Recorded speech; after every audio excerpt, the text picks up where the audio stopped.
Hey team, Sean Haverson here, back for our second installment on the central nervous system, where we'll be reviewing the structures of the overall brain.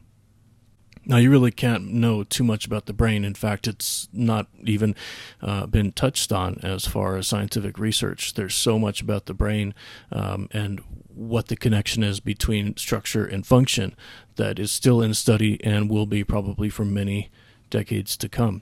So, as a paramedic, we want to narrow down what you really need to focus on. So we're going to talk about the overall large structures and regions within the brain. We'll identify them visually, so you can do so for an examination and on your homework. And we'll also work on describing their functions. I'll try to relate this to your current practice and future practice as a paramedic as I make my way through. So for that reason, some of my explanations will be a little bit long-winded. Now, we can explore this in total. We're going to look at the brain through guided assignment in the Complete Anatomy app. So we're going to start with actually the meninges, which is the next slide from this. So I'll go to that as soon as I describe it so that we can all get kind of a feel. And I'll try and do that as I make my way through. If you don't want to look at it and hear my description, you certainly can do so on your own in the app or use the book or some other resource, whatever it is that you choose. But those will be optional slides for us. So let's get started with the meninges. The meninges are a set of layers that are protecting the brain, and they're separating the outer region of the brain and actual neuron structure and the inside of the cranial wall, so the inside of the skull. Now, this shouldn't be new to you, and as we're thinking about this, let's go straight to why we need to know this. We need to identify which type of structural phenomenon occurs in each of these regions because they are going to be associated with signs and symptoms. And those signs and symptoms we absolutely could have in a even small level amount, theoretically small amount of trauma to the skull. So think back to the medical conditions or really traumatic injuries of epidural bleeds, epidural hematoma, and subdural hematomas. Now, those are two of the few different types of brain injuries that our patients can experience, but they're describing regions around these structures. So let's talk about the structures themselves, what makes up the components of them, their function, and then that will give rise to the signs and symptoms of epidural and subdural hematomas. If you don't remember, you may want to just look it up so that you're on the same page as to make my way through and pause the video. Don't worry, I'm not going to go anywhere. Okay, we're in the Complete Anatomy app now, and I've selected the next in line from our last set of lectures on the central nervous system, the next lesson in Complete Anatomy that we've paired with it. So for everybody's sake, whether you have Complete Anatomy or not, I'm going to try and cover these with a little bit of visualization as we can, make it a little bit interesting for us. Okay, so in the meninges and the blood vessels section, you're going to be able to explore some guided structures and terminology associated with them in the Complete Anatomy app. So what I've done is I've removed all of the brain structures in a dissection, if you will. And this is not the skull. This is actually the meninges, the layers that we're talking about in lecture for this slide here.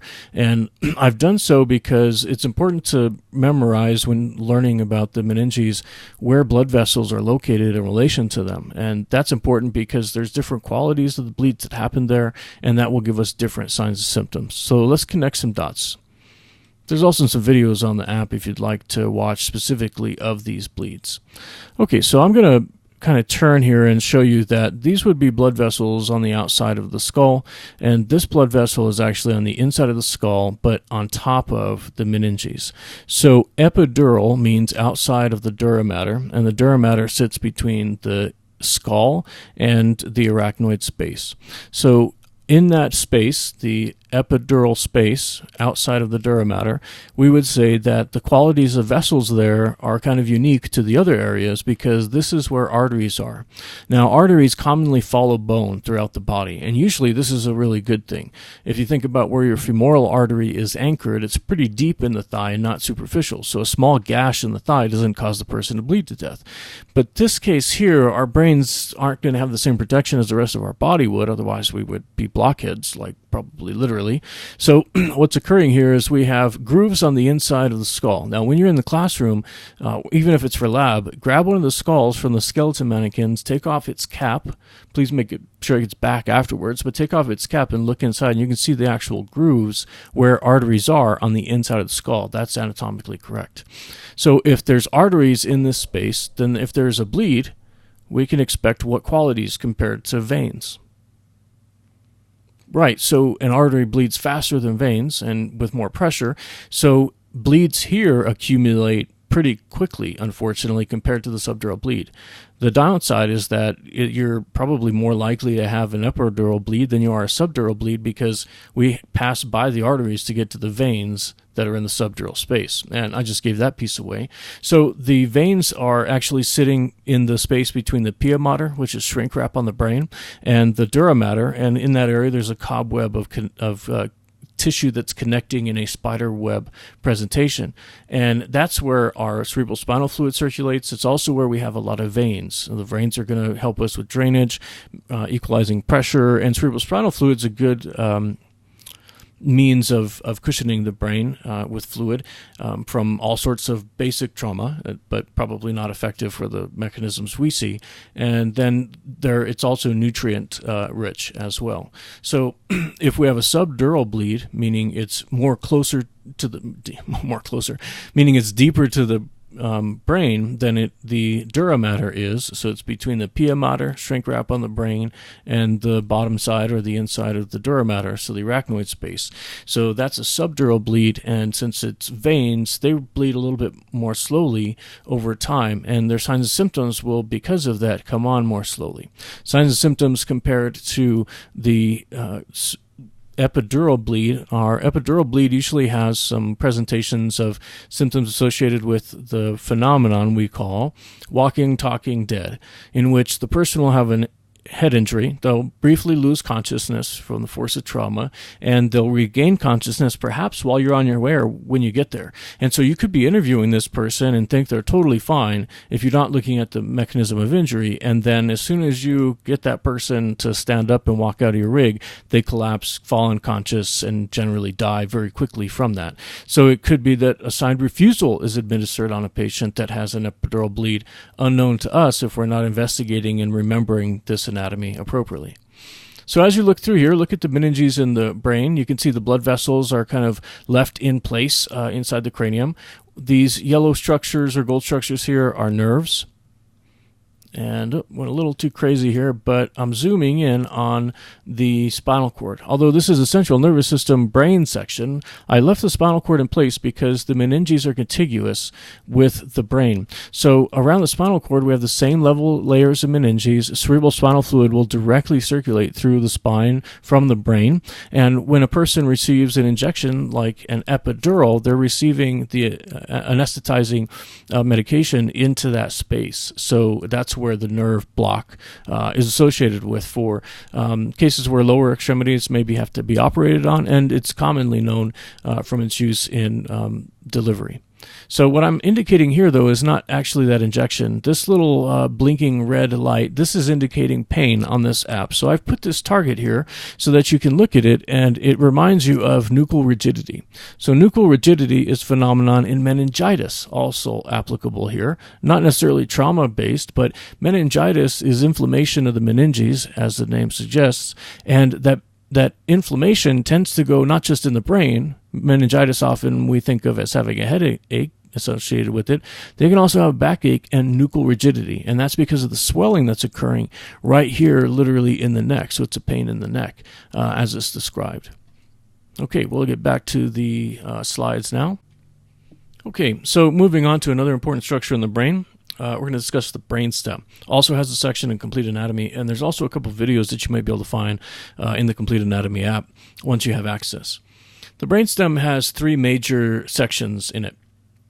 And the three major sections of the brainstem have very important roles because the brainstem is our root of connection between the brain, so it's at the stem of the brain, and our neurons now merging into the spinal column to move on as our actual spinal cord. So the three sections of the brainstem are important to us because of illness and injury in this region, and their importance will give rise to signs and symptoms that we could connect to illnesses as well. Remember something, that when we talked about white and gray matter in the previous lecture, white matter is identifying a specific type of brain structure. So think back, what did I say about it? White matter versus gray matter. So white matter will have what in it that is not present in gray matter? Okay, good. The white matter is going to have myelinated sheaths associated with axons. So you're looking at actually the nerve conducting axon of a neuron. And then the gray matter is a mix of axons that don't have myelination on them and the other structures like dendrites, the soma of the neuron, and all of our glial tissue as well. And so that extends actually down into the spinal cord. So those tracts are going to make their way through the spinal cord, through the brainstem, into the brain for both our sensory and motor tracts. And let's just practice those terms again. Sensory is our pathway going towards the brain, if bad English, going at the brain, so they are our afferent pathways, and motor tracts are going to have an effect on some organ. They go away from the brain, and so they're going to be efferent versus afferent. Excellent. Let's move on. So this picture of the brainstem just kind of quickly highlights the regions, and we can also identify a few other structures here. So as mentioned, we've got some blood vessels circulating through, and here we have our basilar and vertebral arteries going along the medulla, through the pons, and extending past the midbrain, and then going basically wrapping around through our cerebrum. So the midbrain in red is connected at the base of it to the basal ganglia, which we'll discuss in a second, and that's a collection of things that are connecting the cerebral cortex, the thinking, the motor control, the voluntary control of our body, to the brainstem, where those motor neurons make their way out to the body to have their effect. Now, sitting behind the pons and partly connected to the medulla and the midbrain is also our cerebellum. The cerebellum is a part of our brain that is essentially extremely important. It's a very small piece of our brain, but has a big role in making sure that we can have more than just gross, meaning kind of blocky, not very coordinated, to fine motor skills. So fine motor skills are very coordinated. In fact, in our job, starting an IV without the work of the cerebellum is going to be difficult. So the cerebellum is helping to modify the signals that are sent in the efferent pathway from our higher level of the brain, the cortex, and that all goes basically through the brainstem to get to the spinal cord. And so the cerebellum is modulating those movements so that they become fine and coordinated. And some of that actually takes practice over time for us to build. So let's talk about the three levels or the three sections of the brainstem. The highest level at the center of the brain, given its name, is the midbrain. So it's in the middle of the brain, right at the center, as if this was like a multi-layered an onion. Sometimes it's described with multiple layers built upon one small center layer. Well, that would probably be the midbrain and the basal ganglia. So this is connected to the upper region of the cortex, as mentioned before, to the hypothalamus and the thalamus, the basal ganglia, and then moves its way down to next in line, the pons. It also has a connection to the motor centers that are in the cerebellum, as described as our fine motor skill center. So the midbrain is going to have control over things like vision. It's going to help coordinate hearing, especially since it's a little bit within the region of communicating from the ears and to the temporal region of the brain. Motor control, as mentioned, to make it its way into the spinal cord, so it actually becomes more than a thought, but an actual motor control. Very important in sleep-wake cycle and temperature regulation. And since it's located right essentially in line with the hypothalamus, that should make sense given the role of the hypothalamus in temperature regulation. The basal ganglia is a region that sits on top of the midbrain, sometimes called something along the lines of a forebrain, and it's going to connect the outer regions of the brain called the neocortex, the cortex, or the cerebrum. There's lots of different terms for it. That basically mean it's the newer region, it's the outermost region of our brain. That's where conscious thought and our motor control can originate from, especially voluntary motor control, like purposely doing something like walking across the room. You probably know that the left and right brain are kind of divided for the most part of their brain centers, but we do have a crossover of motor controls, the left brain connecting to the right side of the body and the right brain connecting to the left side of the body. That happens at the basal ganglia and the corpus callosum with it. Let me pause here and let's highlight some stuff that's going to help you remember this and apply it. Okay, so vision should make sense because the optic nerve is going to be passing through it to get to the occipital region of the brain. Now, hearing, as mentioned, it's going to coordinate with the outermost portion of the brain. Motor control, that's the entrance to the spinal cord. So all that stuff makes sense, right?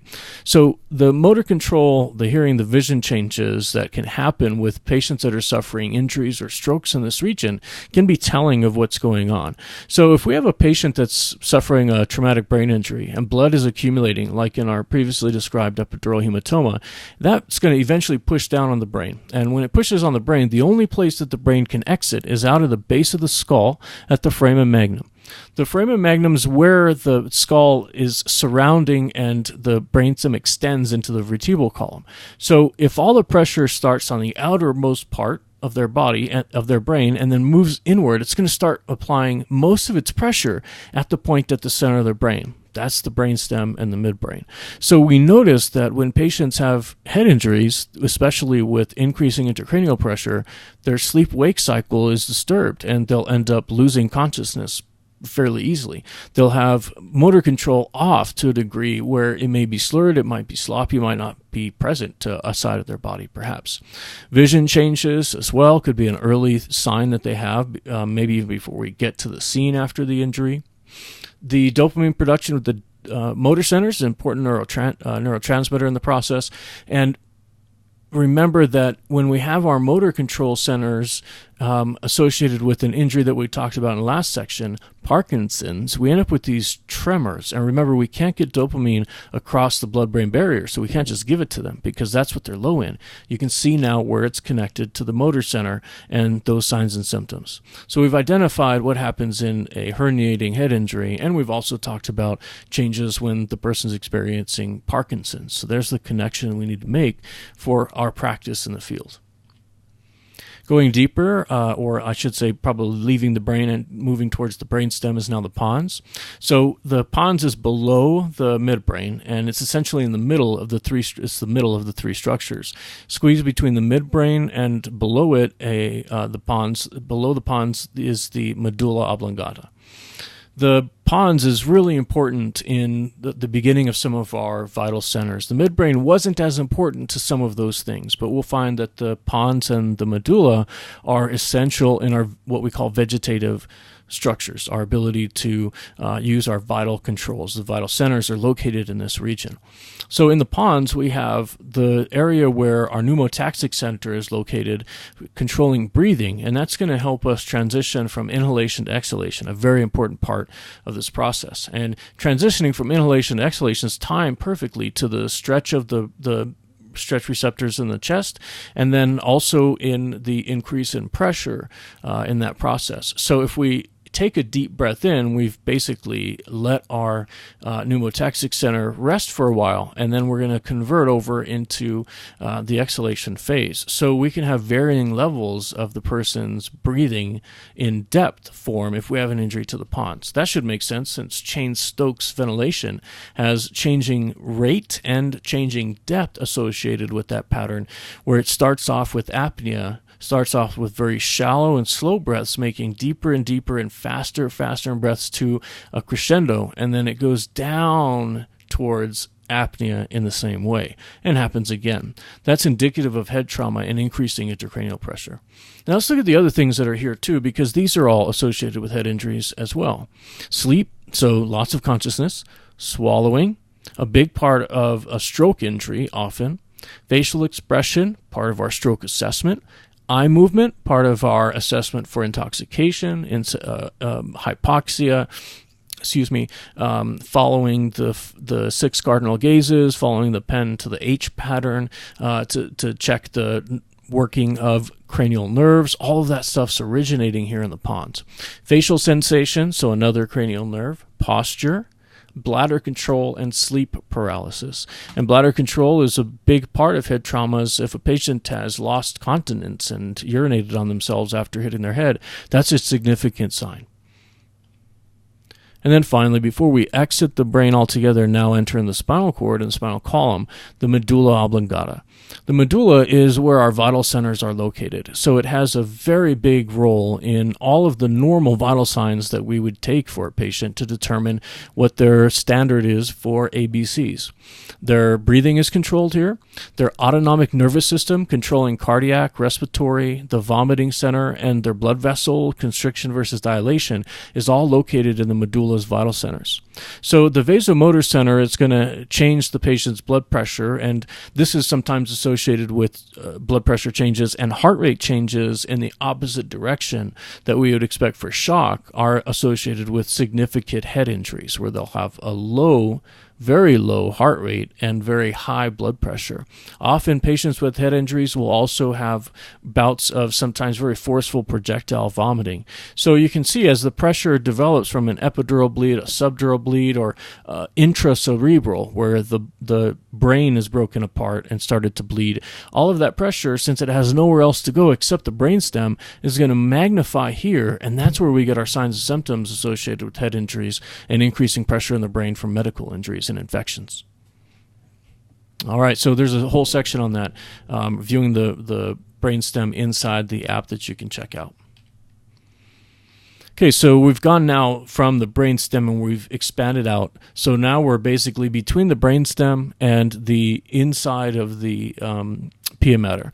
So that area there is called the cerebellum or cerebral cortex. And this you can think of as being a portion of our anatomy that we don't actually, it's very unique to us. It's where our higher level thought, the things that are associated with human versus animal are located. Animals have blood pressures and heart rates and ventilatory rates. All that stuff happens because many animals have brain stems not too much different from our own, but most of them lack the cerebral cortex. So this is where personality and our experiences as a human being are located. We don't know how, but this is where it seems to occur. And without it, we assume that you don't have those experiences. So it's the largest part of our brain. The outer lining of it is gray matter, and the inner lining is made up of a bunch of different areas, some of it being white matter, but also we have ventricles inside the center of the brain to help regulate pressure and really create things like CNS, CSF, cerebral spinal fluid.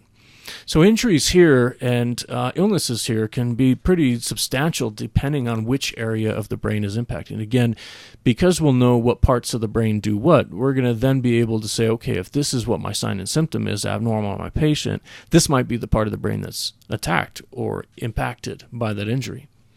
So well, the brain's going to have high organization between neurons to create experiences, but most importantly also memories. Mental processes and memories that are done over time give rise to the person's personality, who they are, what their job is, what they describe themselves as, what they enjoy. If you've been working on fly fishing for 10 years and suddenly you have an injury to that region of your brain, then you'll lose that altogether and may not ever be able to actually learn it again, depending on the type of injury that occurs. So it's very important that we're sensitive to this area of the brain and how quickly it can start to perish after a lack of oxygen. So be able to identify those visually if presented with a picture, as well as by their description. The frontal region is located in the front of the brain, and so most of our dopamine neurons are located there. Remember, dopamine's created, as in one area, it's created is in the midbrain, in the connection to the rest of our cerebral cortex. Here's where we find a lot of our personality, our behavioral affect, the way that we present ourselves physically in relation to our senses and our emotions. Inhibition comes from this area. So patients that have had this removed in lobotomies, it was very common that this was removed in the lobotomy. Those folks then generally didn't have really any seemingly external or internal enjoyment, and their affect was flat. And it was a lot of times done in really bad medicine and torture, essentially. The parietal region basically sits between the occipital, which is the back, and the frontal lobe, obviously located in the front. So the parietal region is where our sensory and motor function is located. So different regions of our body are spread across this area of the brain. It's actually been mapped. The occipital region is the very rearmost region in the posterior. It's controlling vision and color and motion differentiation for our sight. The optic nerve makes its way to this region by passing basically through and around the midbrain. And then finally, below the parietal and in between the occipital and frontal, on the bottom portion of our brain, basically on the bottom of our skull, is the temporal region. Hearing, a lot of memory is associated with, obviously since hearing is big in memory, and spatial awareness. So remember that our inner ear has control over, or helps measure, if you will, where our body is in relation to the ground and in relation to space. So our body's awareness of where it is highly processed in the temporal region. Okay, the cerebellum is a region of the brain that we've kind of touched on a little bit. It's at the very rear of the brain, and it's connected to the midbrain, the pons, and the medulla oblongata, but very heavily, most of its body is over the pons. So remember, fine motor control originates here, and it's the second largest section of the brain to the cerebral cortex. When we're able to maintain our posture, especially when we're moving down the road, those are fine-tuned signals. They're not really big moving signals because we're trying to stay still. So we're countering our movement. Think of the back of the ambulance. If having to stand, unfortunately, puts you at a lot of risk, if having to stand while you're moving down the road. In that case, you're really using your hearing, your sight, your senses, your proprioception, and essentially the movements of the cerebellum to counteract the sensory that it's receiving as the vehicle moves. And someone can do this really effectively, especially if they can anticipate which ways we're moving from their visual processing. Now, the central brain structure is more complex than essentially just the brainstem. The central brain structure is basically made up of all of these other structures like the brainstem, the midbrain, the forebrain, the neocortex. All of those structures are definable. And then we have a few that aren't very definable. The basic ganglia is one that we've already kind of hit on, but the diencephalon is another one, and it's actually associated with that area of the brain. Like emotion, control for our ANS is in a region of this as well. The pituitary gland is controlled in this region. It's a structure around the hypothalamus. So you can really see this well in the Complete Anatomy app as you explore the central brain structures. So I've highlighted that. Now again, these aren't necessarily actual structures. They are regions sometimes. Like diencephalon is made up of a bunch of other structures that give rise to its similar traits.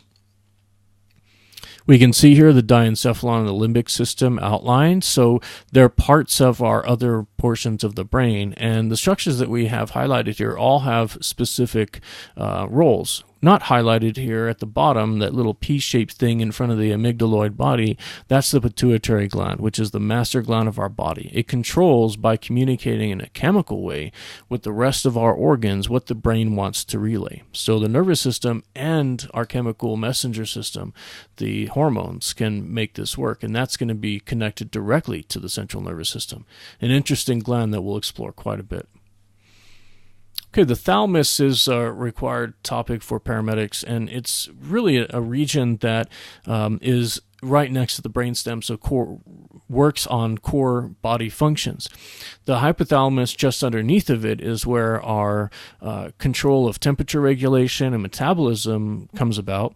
And in the thalamic structure, which is shaped basically like a set of dumbbell, is going to relay sensory impulses to the sensory areas of our high level of brain. And there's pleasantness and unpleasantness associated with sensations, but that's driven by neurotransmitters being released in the region as well. And the hypothalamus, connected to the thalamus, just below it, is where an extension of the pituitary gland is going to originate. We'll learn later that the pituitary gland has anterior and posterior, and we'll learn exactly what hormones come from these regions.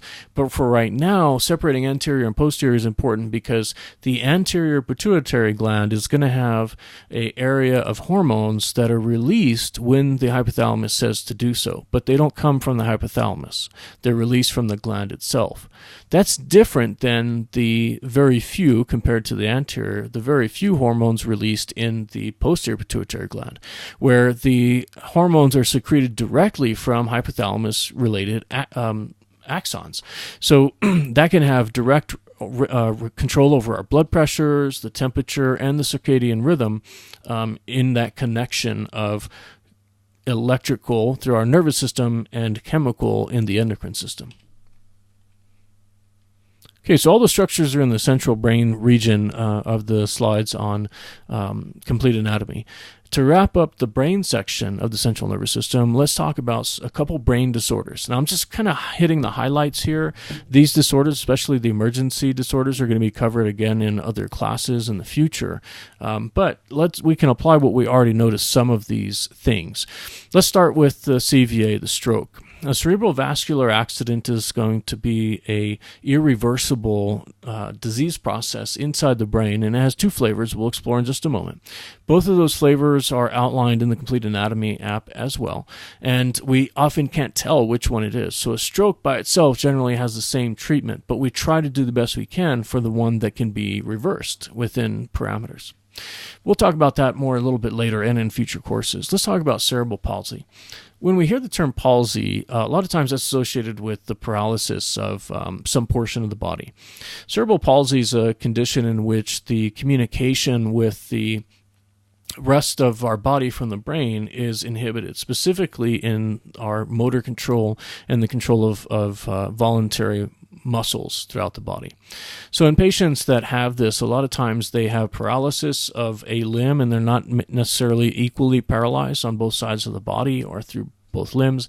They become spastic, and so their muscle starts breaking down because it's not working. So we end up with muscle atrophy, which is essentially going to happen in the idea you learned of, if you don't use it, you lose it. That's what we're basically talking about.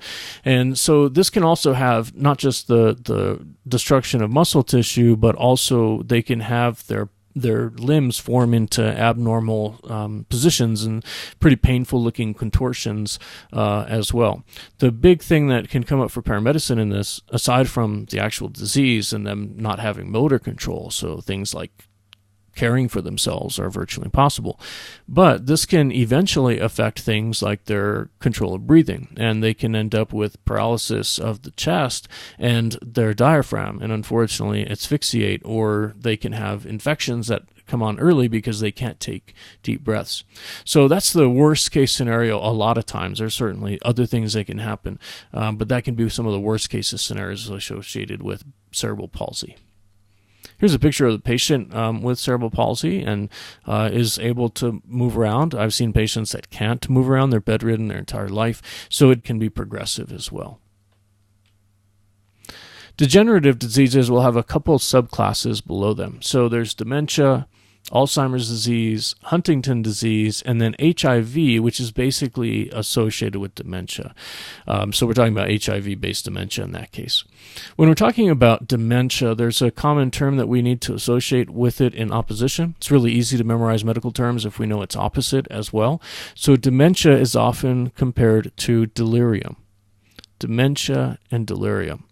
Dementia is a degenerative disease, and delirium is not necessarily a degenerative disease. Dementia occurs probably in most cases over time, where the patient's thought process gets progressively worse and worse, and their intellectual capacity starts to become limited. Their attention span decreases, their memory changes, their personalities may change as well. They may have motor control issues in addition to it. So, it, as mentioned, as degenerative disease means that it gets worse over time, degenerates over time. Alzheimer's disease is another disease in the degenerative area, and in this case, they generally will occur to have this in their middle to late adult years, and dementia is a symptom of it. Dementia is that progressive loss of their cognitive ability. Delirium, as mentioned as the opposite, is a break with reality. Dementia happens slowly over time and is usually irreversible. Delirium usually has a sudden onset and often is reversible because of the causes associated with it. So because we have degenerative disease in the title, these types of diseases are going to have a loss of brain tissue. And so the picture here of a normal patient's CT scan, and then next to it on the right, Alzheimer's disease, you can see that it no longer has that gray, in this color blue, presentation throughout the entire region, and the edges are more defined with black areas. So the center of the brain is being basically destroyed, degenerated, and those neurons are gone, as is the grooves are getting deeper and deeper compared to the normal patient's brain. Not necessarily associated with these disorders, but of its own, seizure disorders are another disorder that are common associated with the nervous system. You're going to explore the different types, and there's lots of different types and subtypes of seizures. You'll do that partly in your EMT basic and intermediate class, but at more depth in the neurology class. Seizures in general, though, the physiology or pathophysiology of them is, remember that we say a neuron in doing its thing, whether that's a thought, whether that's a memory, whether that's sensing something or telling your body to do something. Any of those cases is depolarization, where the electricity goes over the length of the axon and communicates to another cell somewhere else. Well, the electrical activity is coordinated in most patients, like me doing this lecture, very coordinated. You studying, very coordinated. Electrical impulses are allowing you to do this. In a seizure, they have either their entire brain or regions of their brain firing all neurons, but in a non-coordinated manner. And remember, when we fire a neuron, part of us getting stuff ready for the next depolarization is consuming energy. So it can be a high consumption of glucose in the brain when the person's having a seizure, which is important that when you have a patient that's having a seizure, you absolutely have to check a blood sugar. Now, you should be checking a blood sugar in that patient for a different reason. You should have memorized already in your EMT basic knowledge, at the basic core of being a functional EMT, you should already have memorized that if a patient is unconscious, you need to check a BGL in every case. If they have altered mentation, you need to check a BGL in every case. It's so simple to do. Do it if their mentation is not 100% or 15 on the GCS score. Seizures can be caused by low blood sugar, as is a seizure not caused by low blood sugar can cause low blood sugar and make itself worse. So anytime there's altered mentation, a seizure needs to be considered and assessed for, as does a BGL assessed in a patient with altered mentation. Remember that not all seizures are going to be the flopping on the ground like a fish out of water type of seizure. Some of them are very specific parts of the brain in which their behavior external, their motor movement, isn't going to tell us enough. The disease epilepsy is, and there's lots of different forms, and it's basically a catch-all, if you will, to say that there's recurring seizures. And often it's used as a term of they don't know why there's recurring seizures. It just happens in that patient more than once. And so epileptic patients often have a very heavy medical regimen that they have to take, and it may involve medications that are trying to coordinate or deaden in some ways, slow the response of those malfunctioning neurons that are causing those discoordinated electrical impulses. Not that we do this in the field ever, but an EEG is a graphical representation of the electrical waves in the brain. Now remember, an EKG is for the heart. Now, I've already mentioned that basically the depolarization of a cardiac cell is very similar and has the same steps that we described in the nervous cell. And so an EEG is a graph representation of exactly what we saw, that depolarization caused by sodium rushing into the cell from outside and causing a positive change on the outside to go to the inside and reverse polarity. The EEG is basically measuring it just like an EKG is measuring that same process, but in the heart. Okay, back to those strokes. I felt like I could give them a little bit more knowledge, give you a little bit more discussion on strokes in general. So a stroke used to be called a CVA, and in some layman's terms, it still might be called a CVA from just old use of the term.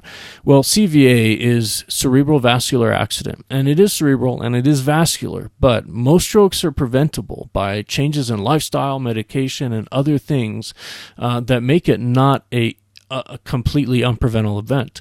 An accident is an event that's completely unpreventable. So the two flavors are ischemic and hemorrhagic. We don't often know this difference in the field. There are some things that we'll come to learn a little bit later that can put us in the more likely this versus that side, but we'll never really know unless we're working on one of the cool ambulances that they have on the East Coast called mobile stroke units. So an ischemic stroke you can really equate very similarly to a heart attack. This is where a blood vessel inside the brain has been blocked by some type of plaque, very often associated with fats, and that blockage is causing the area downstream, since it's blocked, it's not receiving oxygen, it's not receiving glucose, and it's not having those waste products evacuated either. And so an ischemic stroke can cause brain damage by hypoxia. A hemorrhagic stroke, though, is an aneurysm, essentially. A part of a blood vessel has broken, and so everything downline from that is not receiving oxygen, just like the ischemic. But a big difference is that the hemorrhagic stroke is bleeding into brain tissue. The blood vessels keep blood inside the vessels for a reason. Blood, when it comes in contact with neurons, is starting to break down and destroy neurons. So the hemorrhagic patient has two major things contributing to their demise. The transient ischemic attack. Notice that the word uses ischemic and not hemorrhagic in that terminology. A transient ischemic attack is basically stroke-like symptoms that resolve within 24 hours without long-term damage. Now, when we get called to the scene, we're virtually never going to be on the scene with our patients for 24 hours, I hope. So as we're kind of thinking about this process, just keep it in the ischemic realm, because what's happening here is the blood vessels are being blocked, but they're small enough that even though they got stuck, at some point they just break off and then circulate again. Well, this is concerning. So while they have the blockage, they're going to have the signs and symptoms of the ischemic stroke. But once it breaks free, then blood returns to that area, evacuates the waste byproducts like acids and accumulation of carbon dioxide, all of that stuff accumulating and destroying tissue. It's now flushed out. And so in most cases, they have a complete reversal within that 24 hours. Well, the bad part of this is that although they benefited by it not being long-term and self-resolving, so it means that they're very much likely to have a stroke. Patients who have had transient ischemic attacks in the past, if they have signs and symptoms of a stroke, we assume it's a stroke until proven otherwise, and we'll treat them as such.